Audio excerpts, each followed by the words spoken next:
Estamos en un momento especial, no solamente en relación a que efectivamente creemos que estábamos en esa zona de máxima producción y a partir de dentro de unos pocos años va a descender la producción de petróleo inexorablemente, y eso implica muchas cosas en cuanto a problemas energéticos, sino que estamos en un momento especial porque hemos sobrepasado límites importantes en nuestra civilización.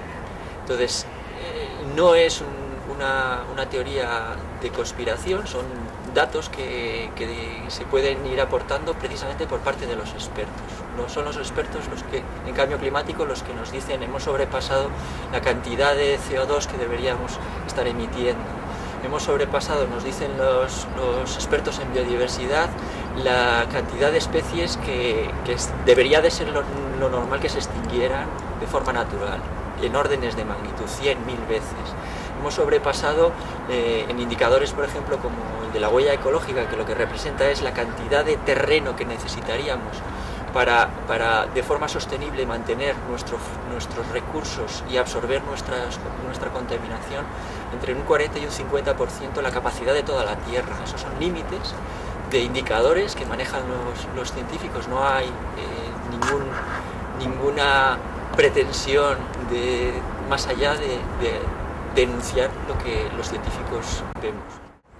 Entendemos por límites biofísicos el estudio de todos los límites que podemos tener debido a cuestiones físico-químicas, energéticas, de recursos naturales, y también límites que nos puede imponer la propia naturaleza, los propios ecosistemas. No podemos funcionar sin los ecosistemas. Los ecosistemas de la biosfera están generando una serie de funciones insustituibles, no tenemos tecnología para sustituirlas, no podemos producir el oxígeno, no sabemos absorber eficientemente el CO2, como lo hace un bosque, por ejemplo, etc.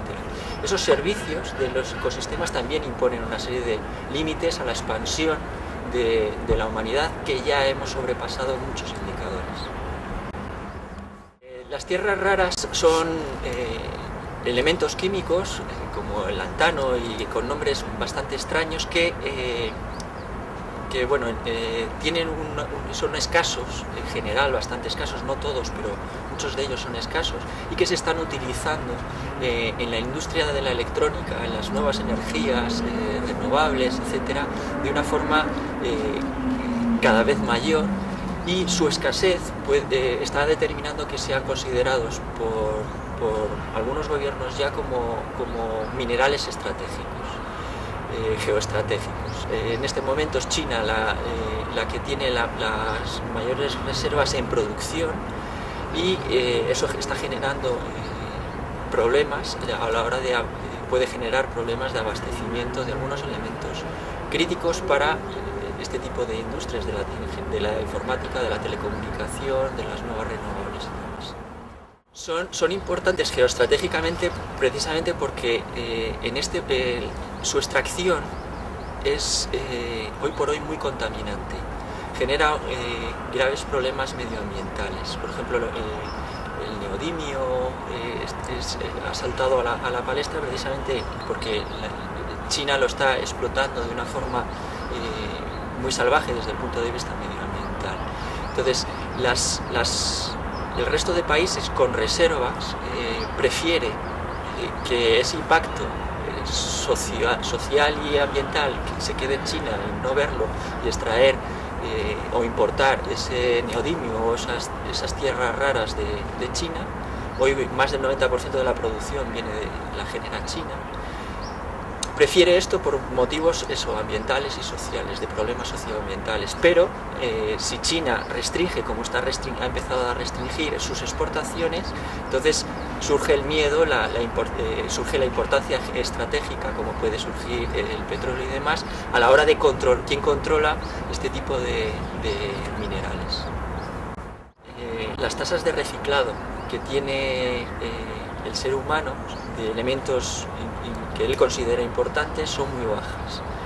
Ese es uno de los grandes problemas que tenemos de sostenibilidad, precisamente, con los recursos naturales.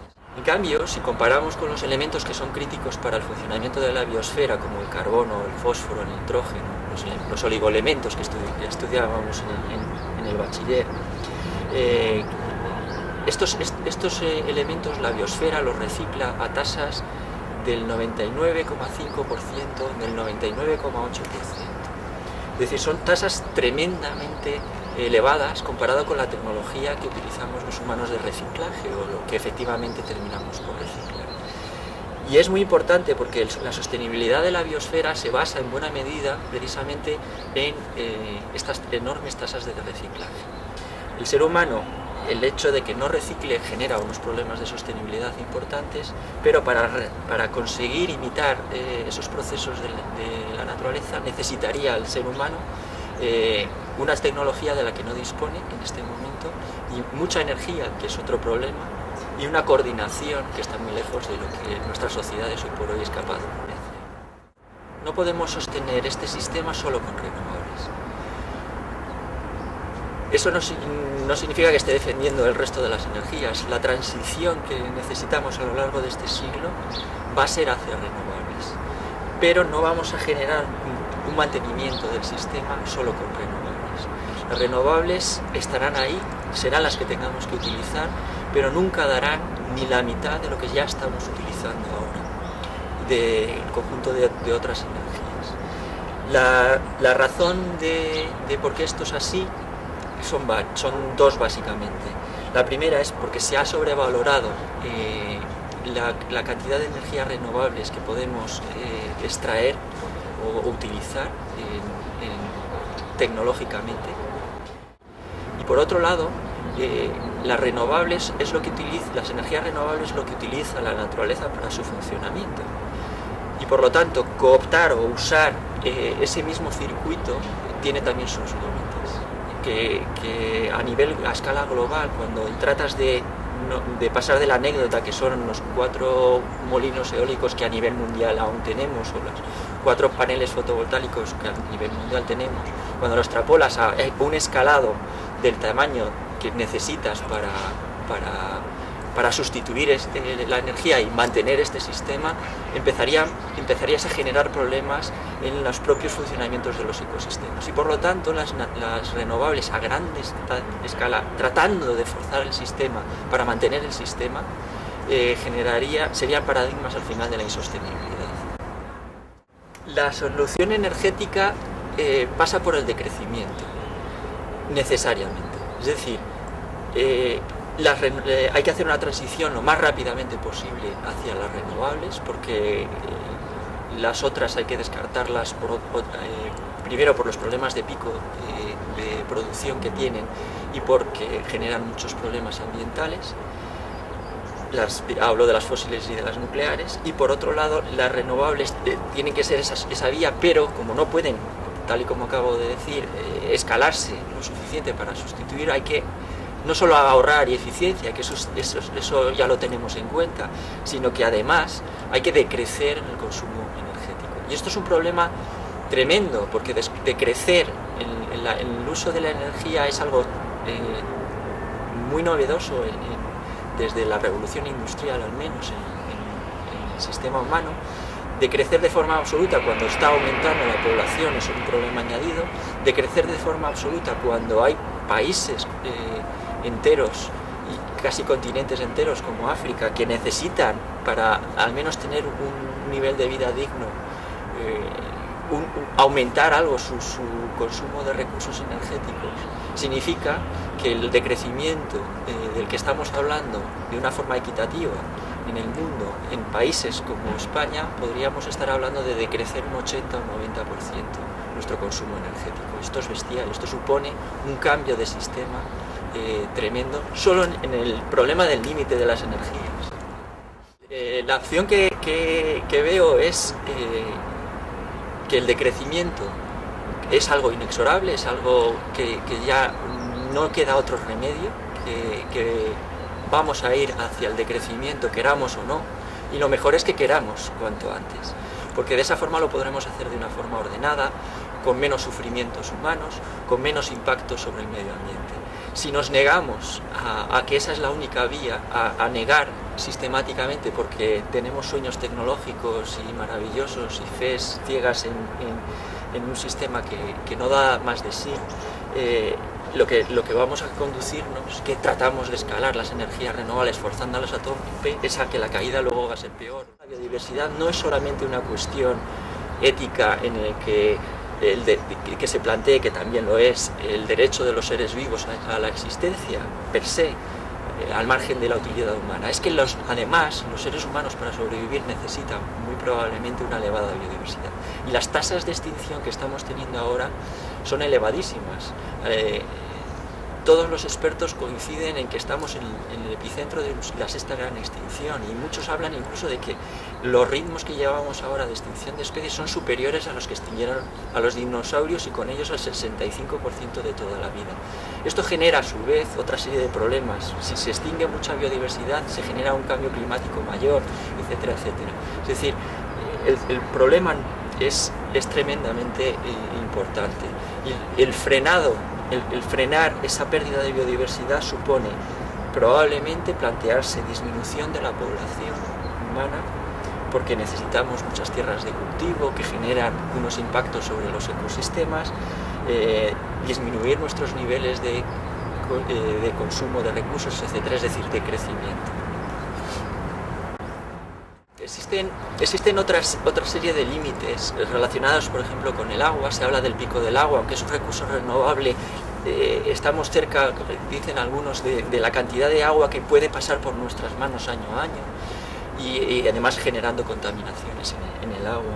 Estamos hablando del límite de la cantidad de tierras disponibles. Estamos erosionando, degradando tierras a unos ritmos muy elevados, a la vez que deforestando, a la vez expandiendo nuestras tierras de cultivo, a la vez que queremos tierras, aunque sean desérticas, para poner las nuevas renovables y demás, y al final simplemente volvemos otra vez a encontrarnos con que el espacio es limitado y la humanidad genera ya una ocupación por encima de lo que puede sostener la Tierra. Entonces hay muchos límites que hay que tener en cuenta. El cambio climático es otro límite que también está ahí. No podemos seguir generando un cambio climático y ignorándolo, porque al final también pasa su factura. Repasada, la única respuesta que podemos dar coherente es de crecer cuanto antes y rápidamente, y a ser posible ordenada y solidariamente. ¿Cómo creo que va a relacionar la sociedad? Pues tengo mis dudas. Por un lado, creo que la sociedad puede reaccionar bien cuando tenga muy claro a la sociedad lo que está pasando y lo viva la sociedad en primera persona. Las personas vivamos en primera persona estos efectos. Ya está pasando, y yo creo que sí que existe una conciencia cada vez más amplia, ¿no?, de este tipo de temas. Pero tenemos que reconocer que entre los conocimientos científicos, y que esos conocimientos científicos que nos dicen esto no es sostenible y hay que cambiarlo drásticamente y hay que cambiar la sociedad de raíz, hasta que la sociedad admite eso, pasan décadas seguro, porque no es nuevo lo que estamos diciendo ahora. Ya desde los años 70 se están diciendo, contemplando estas ideas por parte de la ciencia. Además, luego hay otras cosas que tener en cuenta que muchas veces nos olvidamos. Tendemos a pensar que la ciencia y la tecnología generan los problemas, a su vez nos solucionan los problemas. Sin embargo, la tecnología tiene límites también, más allá de los puramente tecnológicos o científicos. Y son los límites que impone el propio funcionamiento de la sociedad.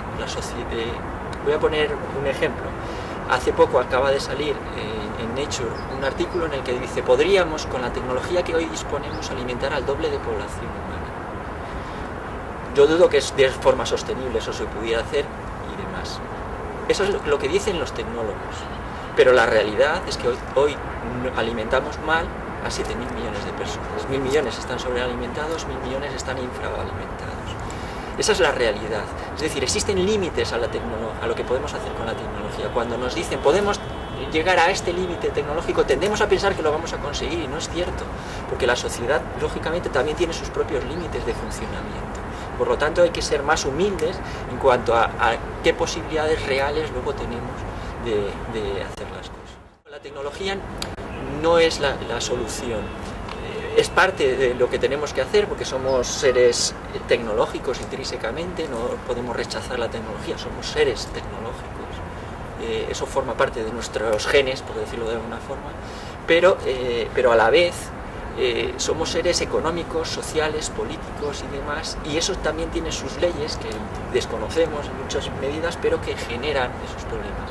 Tecnológicamente podríamos a lo mejor controlar la energía nuclear. La realidad es que no la estamos controlando, porque hemos tenido un Chernobyl y un Fukushima que nos dicen, no, es que es algo más que puramente algo tecnológico. Es que para que funcione un sistema hay que tener en cuenta que para que funcione una tecnología necesitamos que funcione el resto de la sociedad. Entonces, aparte de que aplicamos muy malas tecnologías, precisamente por no saber cuáles son esos otros límites que nos impones. Nos hemos empeñado en algunas vías de solución tecnológica que están llevándonos al desastre, pero la solución es pensar qué hacemos con la sociedad o cómo modificamos la sociedad para que pueda asumir esas tecnologías. En nuestra cultura probablemente la codicia juega un papel muy importante porque hemos habilitado mecanismos sociales que la promocionan en vez de la castigan.